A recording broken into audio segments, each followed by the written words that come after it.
going to begin by introducing the person who's going to be interviewing the Minister of Defense. Her name is Tal Shalev, and she's the diplomatic correspondent for I-24 News, which I happen to follow religiously, covering Israel's foreign affairs as well as Israel's internal, political, and security developments. Previously, Shalev was diplomatic correspondent for Walla, Israel's biggest Hebrew language news site, where she covered similar beats. Prior to Walla, Shalev worked at Haaretz, Israel's widely respected daily newspaper, as front page editor. Shalev is also a regular contributor of in-depth Hebrew language feature articles for the recently launched political monthly Liberal. And now, is Tal coming to take her seat? Hi, there you are. Nice to meet you.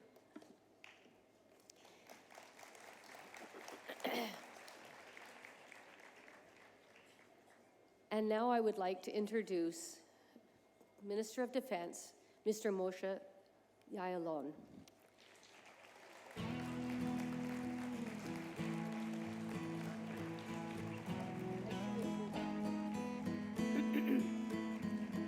All of you have access to Minister Ya'alon's long and very impressive CV. I'm sure you will agree with me when I say that with all people in the public eye, we are naturally more interested in finding out information about our keynote speaker that might not be a part of his official CV. So I have decided to pick 10 interesting pieces of information about Minister Ya'alon, which I would like to share with you today. So in the number 10 position, Minister Ya'alon has a nickname. His name is Bogey, and it is very important to be sure not to mix this up with Bougie, who is another member of the Knesset. Fact number 9, even though Minister Ya'alon is member of the Likud party, he was once a member of a labor Zionist youth group. Fact number 8, Minister Ya'alon is married with 3 children and 6 grandchildren and lives in Modi'in. Fact number 7, on October 15th, 1973, Minister Ya'alon's IDF unit was the first to cross over the Suez Canal into Egypt during the Yom Kippur War, and the unit participated in the successful encirclement of the Egyptian army. Fact number 6, during the 1982 Lebanon War, Minister Ya'alon was wounded in the leg while leading the pursuit of Hezbollah fighters in Lebanon. Fact number 5, also in the 1980s, Minister Ya'alon took a sabbatical in the United Kingdom to study at the British Army's Camberley Staff College. In addition, Minister Ya'alon studied at the University of Haifa, obtaining a BA in political science. It seems an interest in politics was already beginning to develop. Number 4, in 1995, Minister Ya'alon was promoted to Major General and appointed head of military intelligence. And in 1998, he was appointed commanding officer of Israel's Central Command. He was serving in this position when the Second Intifada was launched in September 2000. Minister Ya'alon was appointed Chief of Staff of the Israel Defense Forces on the 9th of July 2002 and served in that position until June 1st, 2005. The major focus during his tenure as Chief of Staff was the Army's effort to quell the Second Intifada. Under his watch, the IDF conducted Operation Defensive Shield. Now, I think this is a good time to point out that with all of his experience as a warrior and an intelligence officer, Defense Minister Ya'alon might be just the person we need to help chair some of our Wizo meetings.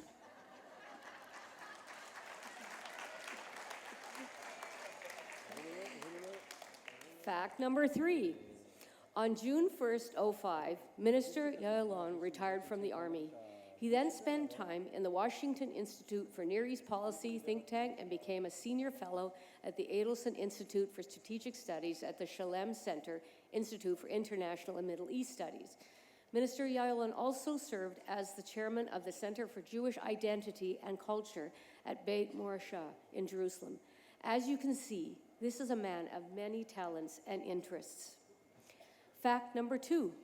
On March 17, 2013, Minister Ya'alon was appointed Minister of Defense, an extremely challenging and awe-inspiring position in the Knesset. And finally, fact number 1 that you need to know. He speaks with an unshakable clarity and is not afraid to say what he thinks.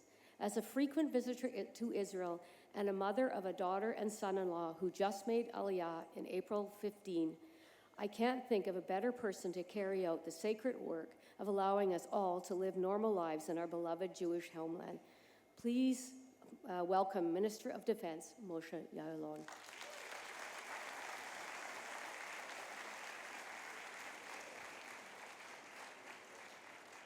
Good morning, everyone. Good morning, Mr. Ya'alon. Thank you very much for speaking with us. I want to start, in many ways, one might claim that Israel is actually safer today than it's ever been. The Arab world is engaged in an internal Sunni-Shiite divide and in the fight against ISIS, and Iran, at least actively and openly at the moment, is not pursuing a nuclear weapon.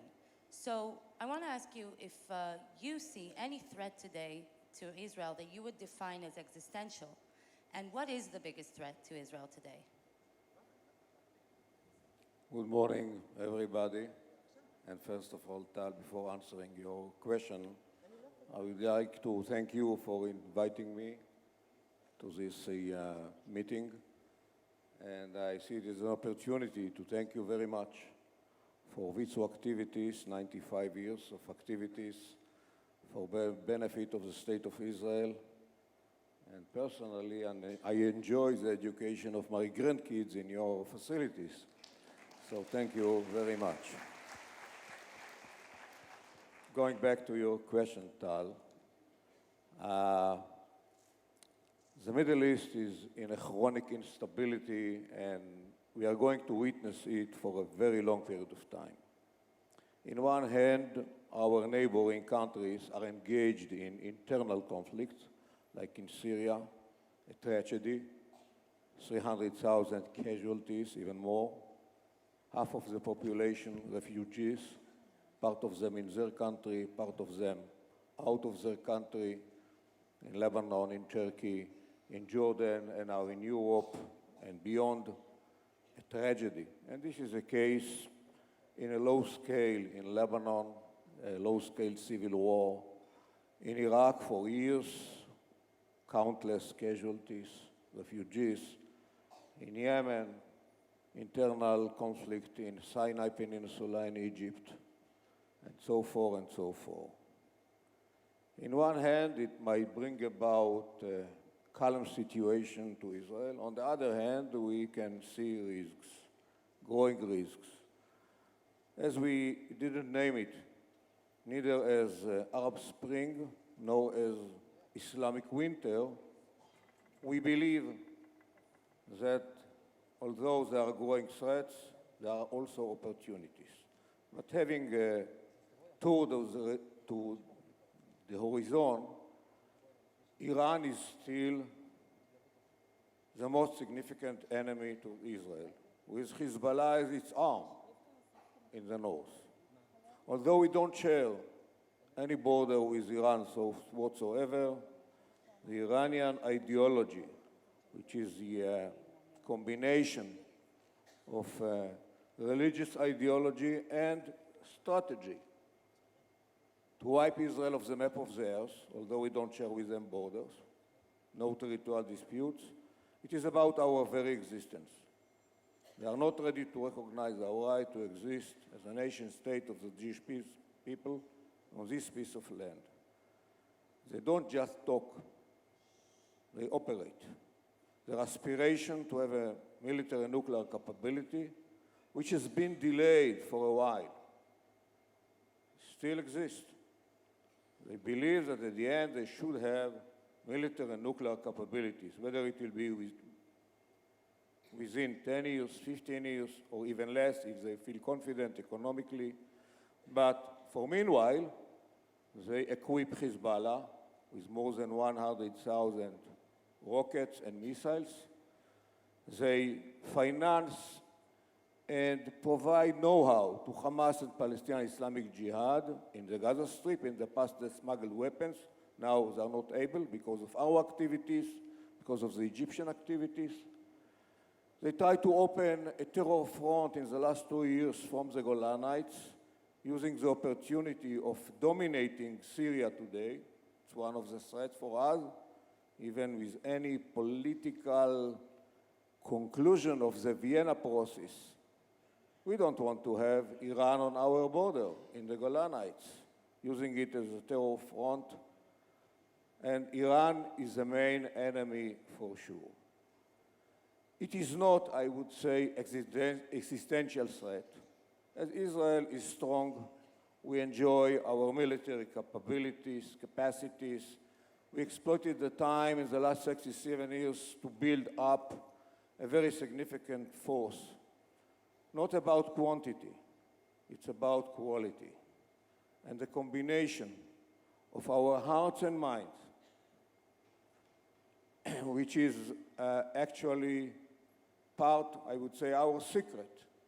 At the end, we have less aircrafts, less rockets and missiles, less artillery guns, less tanks than our neighbors, but we enjoy this advantage of highly motivated, highly educated people to provide technologies to the IDF and to have at the end well-educated and highly motivated soldiers.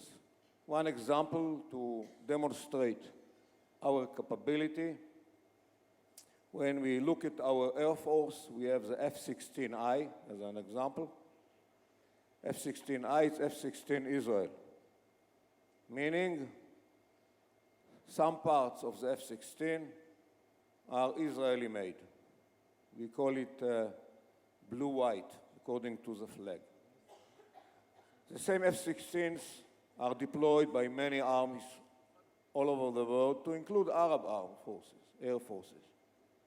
But we have radar systems which are developed and produced in the Israeli airspace, IAI industry, missiles or ammunition, bombs provided by IMI or by Rafael in Israel, or the helmet which is used now in the F-35 has been developed and produced here in Elbit. That's Israeli-made. And of course, we have Israeli pilot in the cockpit. So that's our advantage. That's why, with all the threats around us, with all those who are not ready to recognize our right to exist as a Jewish state, trying to harm our civilians, to attack us in many ways, terror, rockets, missiles. That's why, yes, we enjoy relatively calm situation security-wise, and that's because of our strengths. You mentioned Hezbollah, and in the past decade, there has been a relatively calm on the northern border, but just yesterday, the Israeli security services did expose that Hezbollah cell operating inside the West Bank. How wide-scale do you identify these efforts from Hezbollah to operate from within the Palestinian territories? Many terror factions are trying to perpetrate, to execute terror attacks. Yesterday, this cell, Hezbollah-operated cell in Tulkarem, has been exposed. We have Hamas, Palestinian Islamic Jihad, operating from outside, unfortunately even from Turkey. One of the problems between us and Turkey, the external headquarters of Hamas still operated from Istanbul, or from the Gaza Strip, trying to operate terror cells in Judea and Samaria, in the West Bank. So many terror factions around us trying to execute terror attacks. All those, which I just have mentioned, are financed today by Iran. Hezbollah from Lebanon, Hamas, Palestinian Islamic Jihad, are financed by Iran. We are fortunate to enjoy what we call intelligence dominance. Again, a combination of very good, skilled people and technologies. That's why, although they try to go back to what we experienced 15 years ago, the challenge of homicide bombing attacks, or rockets or missiles launched toward us, enjoying intelligence dominance, meaning we are able to foil their intentions in advance. One of the outcomes of this success is what we see now in the terror wave in Judea and Samaria, especially in Judea and Samaria. The stabbings, the rammings, here and there using weapons by individuals because of the failure of the terror organization to execute terror attacks. So our security forces, and especially the intelligence guy, are busy day and night, are engaged in many activities to foil their intentions to execute terror attacks quite successfully. Hezbollah is one of the elements, as Iranian proxy, trying to operate Palestinians and Israeli Arabs as well in order to execute terror attacks. I hope that we'll go on succeeding in foiling their intentions. It's been almost 4 months then ongoing terror attacks, as you mentioned, this wave of violence. And the government has been under fire for what some people in the opposition and inside the government as well sometimes say it's an insufficient response. What is your outlook for this wave of terror? How will it end? Will it end? At the end, we are going to prevail. I'm sure about it. The question is, when is the end? And what does it mean, the end? Going back to the dawn of Zionism, we have to fight for our independence for about 130 years. I don't see the end, and I'm optimistic. I don't see the end in one hand, but looking back to what my grandparents experienced at the beginning of the 20th century, coming from Ukraine after the murder of one of their sons, my uncle. He was murdered because he was Jewish, 18 years old student. They decided to leave everything, and they went to Zion, to Jerusalem. When they came at that time, from the very beginning, they were attacked. What is called the riots of 1920, 1929, the incidents of the Great Arab Rebellion of 1936, they were organized in organizations to defend themselves. What did they have? Not to compare to what we have now. Not talking about my grandparents from my mother's side, who were perished in the Holocaust. And we have a prosperous country, by all means. Again, minds and hearts, education, and spirit, values, Zionist values, being able to run the country in building, in constructing, in developing technology, science, whatever. But we have to defend ourselves.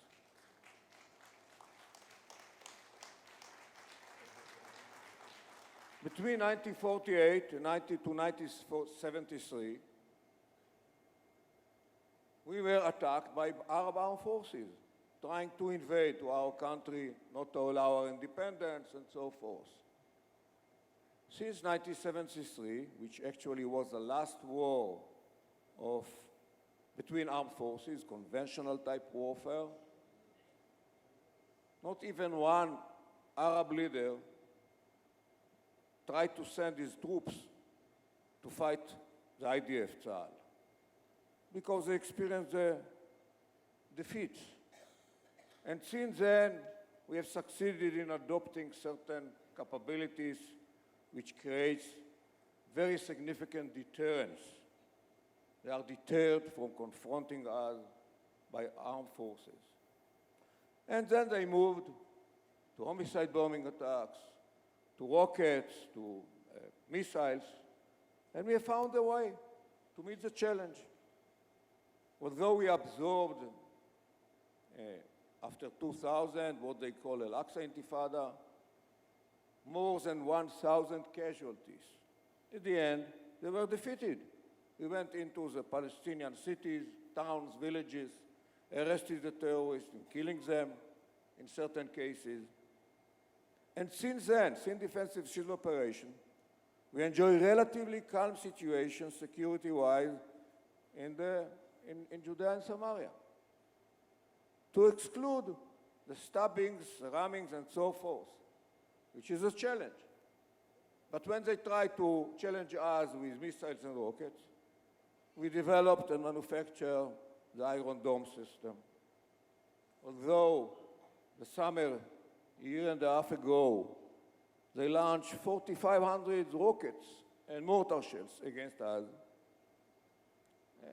we didn't allow them to cause us too much damage by intercepting the rockets by the Iron Dome. Again, Israeli minds and hearts, well integrated in these systems. And now we are going to have David Sling system operational within a few months. And we have Arrow 2 against missiles from far away, long distance. And within few years, Arrow 3. So we know what to do when it comes to security challenges. And now we have to deal with these individuals, stabbing, ramming, and so forth. We should understand that we have a great problem with our neighbors, the Palestinians. In one hand, we are here, they are here, we have to live together. But as long as they educate the young kids from kindergarten to hate us, to kill us, to admire the shaheeds, the terrorists, the homicide bombers, it's not going to be settled. And this is the case. Having said that, we find a way to manage the situation in a way that, in one hand, we allow most of the Palestinians, those who are not threatening us, to enjoy our economy. They don't have a viable economy. They are not going to have a viable economy. They are dependent on us. More than 200,000 families, Palestinian families, in the West Bank, in Judea and Samaria, are dependent on our economy. Part of them are employed here, part of them are employed in the settlements or in the Israeli industrial zones, part of them work as subcontractors of Israeli firms. We should be aware that there is no way to separate in one hand. On the other hand, we can make progress. In one hand, to use big stick against the terrorists. On the other hand, big carrots to the civil population. This is our policy. Going this way, we are going to prevail in fighting the individuals, the stabbings and so forth.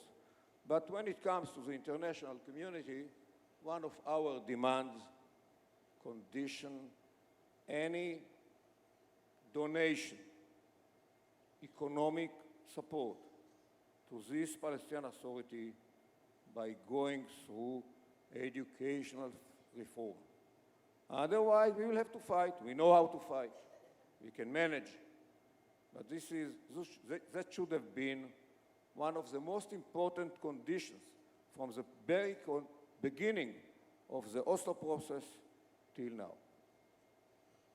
When you talk about the international community, I beg to differ that I think that if we are succeeding in prevailing the security challenge, it seems that in the diplomatic challenge, Israel is not doing so well. And despite this wave of terror and incitement, as you described, the world, most of the world, continues to blame Israel for the diplomatic stalemate. What do you think is lacking in Israel's foreign policy that doesn't succeed to transfer or convey the message? This is a formidable challenge. But it's not just about diplomacy. We have a problem. And I would like to go back to the Marmara flotilla, which was sent, facilitated by the Turkish government. I am still impressed from what I called at that time a non-sacred alliance between jihadists like the IHH, Al-Qaeda followers, Turkish Al-Qaeda followers, leading the flotilla, the Marmara, calling to wipe Israel off the map. You know, it is an Islamic sacred land, Waqf. We are not allowed to live here. This is the ideology. They were leading this flotilla. And then we had Arab nationalists. It's still here and there movements in the region calling to wipe Israel off the map of the earth, as this piece of land should be kept purely Arab. But I can understand whether Islamist, Arab nationalist, I can understand our enemies. I couldn't understand and I can't understand English or Swedish speakers on this specific flotilla, cooperating with the jihadists and the Arab nationalists. Part of them, I call them naives. Those who really believe that there is a problem of apartheid in Israel, occupation.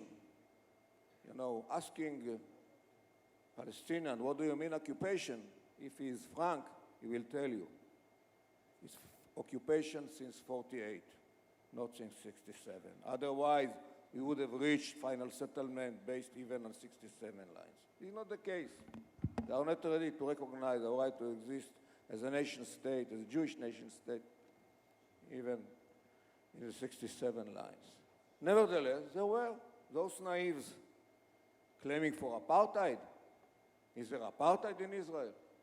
The only Christian Arab community which is growing in the region is here, the Israeli Arab Christian community. It's not the case in the Palestinian Authority.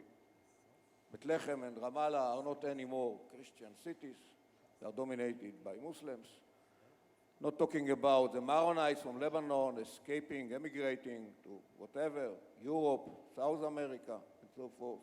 Syria, looking to the Christians, Iraq, and so forth. But apartheid in Israel. Those are naives on the Marmara flotilla. But when the Israeli Navy major called the flotilla to stop, the answer in English was, go back to Auschwitz. Anti-Semitism. This combination is a formidable challenge. Just the Jews can unify jihadists, Islamic jihadists, Arab nationalists, naives, and anti-Semitists. This is a challenge, unfortunately, but we have to deal with it. Now, you know, we tried to settle the Israeli-Palestinian conflict for years. I personally supported Oslo. Not anymore. I don't claim that you don't have to live here. In contrary, I do my utmost to allow them to live in dignity and to enjoy well-being. It is part of our values and part of our interests. But there are many in the world who believe that the conflict started in 67, have to be concluded in 67. They don't say it. It's going to be concluded in 67 lines. How comes that we want to live together, coexistence, reconciliation, and one of the conditions is to transfer Jews, to uproot Jews, to have ethnic cleansing, to have a territory without Jews. This is the way to have peace. If we want to live together, we shouldn't call, and we don't call, to transfer Arabs, and they shouldn't call to transfer Jews. So we should find a way to live together. But when it comes to the international community, it's very difficult to explain it. Many do not understand. They are manipulated by propaganda, well-generated, well-financed propaganda. We have to be there. We have to fight back. And in this case, each of us can be a warrior, using the internet today, by blogging, by chatting, by disseminating articles to raise our case. And I urge you to participate in this battle. Okay.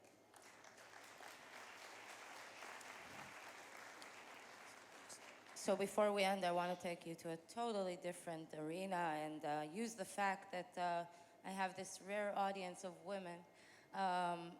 15 years ago, I was a tank instructor in the IDF. At the time, it was one of the only semi-combat roles for women in the Army, and in the past 2 decades, that has gone through a dramatic transformation. So if you could describe what the situation is now, how well integrated women are in the IDF. We have compulsory service. So far, 3 years for male, 2 years for female. Now we are going to reduce for the males. And we allow women to serve in combat role. We don't force them. Male, if they are in specific conditions, fitness and so forth, have to serve in combat roles. Female, women have to volunteer. We allow. We have a couple of pilots in the Air Force. We have officers in the Navy, sailors in the Navy. We have certain battalions which are a combination of men and women serving along the borders. In the past we had only one, now we have 3. And this is a developing situation. Until recently, we had 2% of the women ready to serve in combat role. Today we have 5%. And women who are ready to serve in combat role have to serve 3 years. And they are ready to volunteer. And they are doing a superb job. And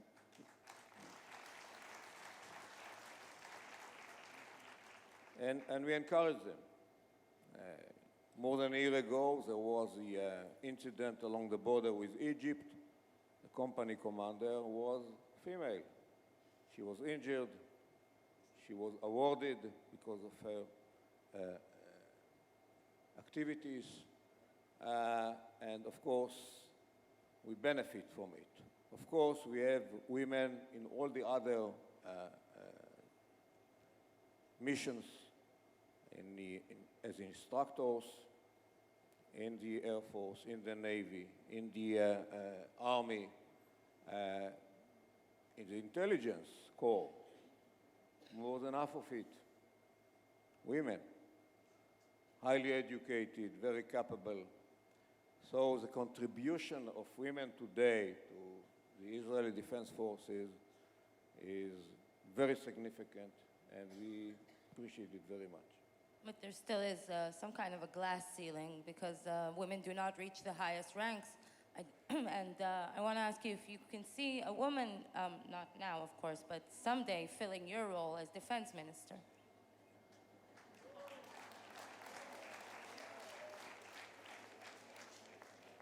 Why not?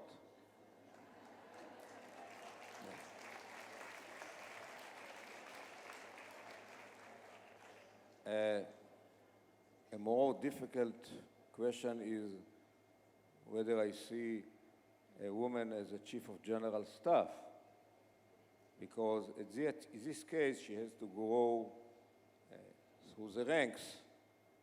It is an option.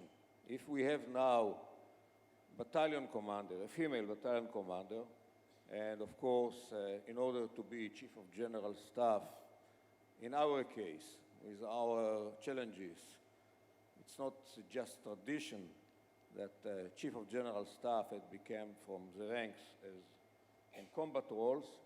There is an option. As defense minister, you don't have to have military experience in order to have the defense minister. You have to have common sense.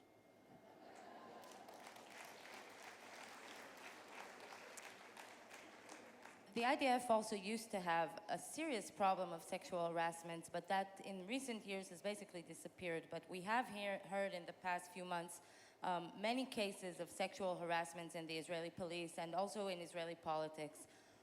You've been very vocal on this topic, and as a woman, I appreciate your voice. But why hasn't that process that the IDF has went through, why hasn't it resonated in other public realms? Spoke about education. In this case, it starts with education. And the IDF considered from years ago as issue to be dealt by education, educating the soldiers from the very beginning of their military service, of course, watching the situation, and of course, if it is needed, to use law and order, to impose it if it is needed, and to be very strict, very clear and very strict. It didn't happen, unfortunately, in other organizations like the police, which is going through crisis in this regard recently.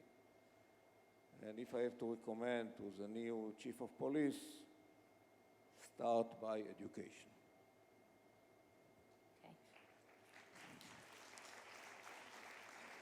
And just before we end, we hear a lot of warnings from the state of Israeli democracy. We hear a lot of criticism about the new NGO bill. We hear much discussion of incitement towards the Arab population in Israel, even the return of religious coercion in many ways. Do you see a danger to Israeli democracy? I don't see a danger. The democracy and the values here and the way that we educate the young generation, I can witness firsthand because I see the young generation every year drafting to the military. And I try to reach them even before, to speak with them when they're in the last class in the high school, before being drafting to the military. But unfortunately, talking about the Israeli public discourse and certain developments, of course, creates danger. It's not a real danger. I think that democratic values are well integrated, well rooted in Israeli society, but we have to deal with this phenomenon. Unfortunately, it is used by politicians. You know, there are those who try to gain votes by hatred of Arabs, by incitement against Arabs, or against ultra-Orthodox, or against settlers, or against leftists.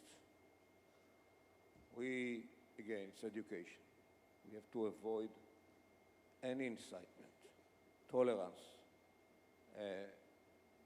understanding that at the end, hatred might bring about bad developments to our country.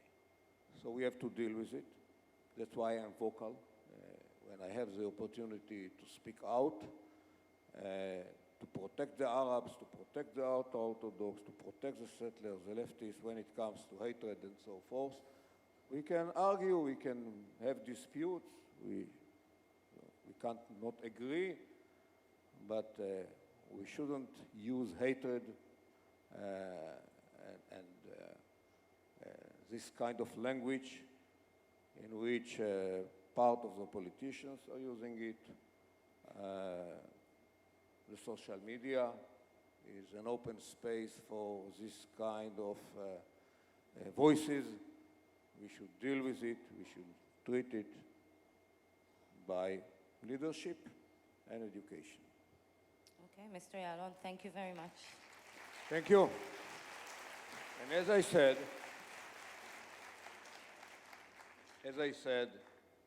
I'm optimistic about our future.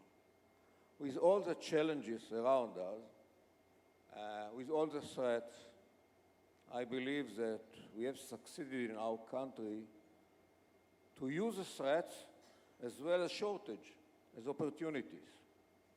One example, in the past, we were short of water. Water was casus belli, a reason for war. When the Syrians tried to divert the water of the Jordan River in the 60s, we went to war. Today, we are not short of water anymore. We have sufficient water for our people. You know, it is not common in the Middle East that you open the tap in your house and you have water. This is not the case in many cities around us, in the Arab countries. And we provide water, we supply water to Jordan, to the Palestinians, of course, in the West Bank, to Gaza. We have enough water. Why? We have succeeded in developing the systems of recycling water for agriculture, desalinating water for drinking, against minds and hearts, knowledge and spirit. And as long as we go on educating our young generation to be knowledgeable and to have the right spirit, generally speaking, Zionist Jewish values, I'm very optimistic about our future.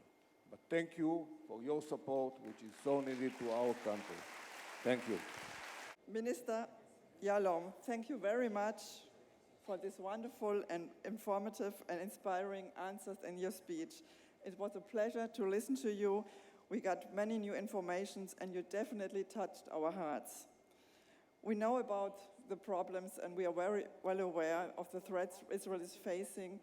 And as a Zionist organization, which Wizo always has been, we are with and by Israel. We stand with Israel. Thank you for coming with us. And I have a little present, a gift. Oh, you already received it. Thank you very much.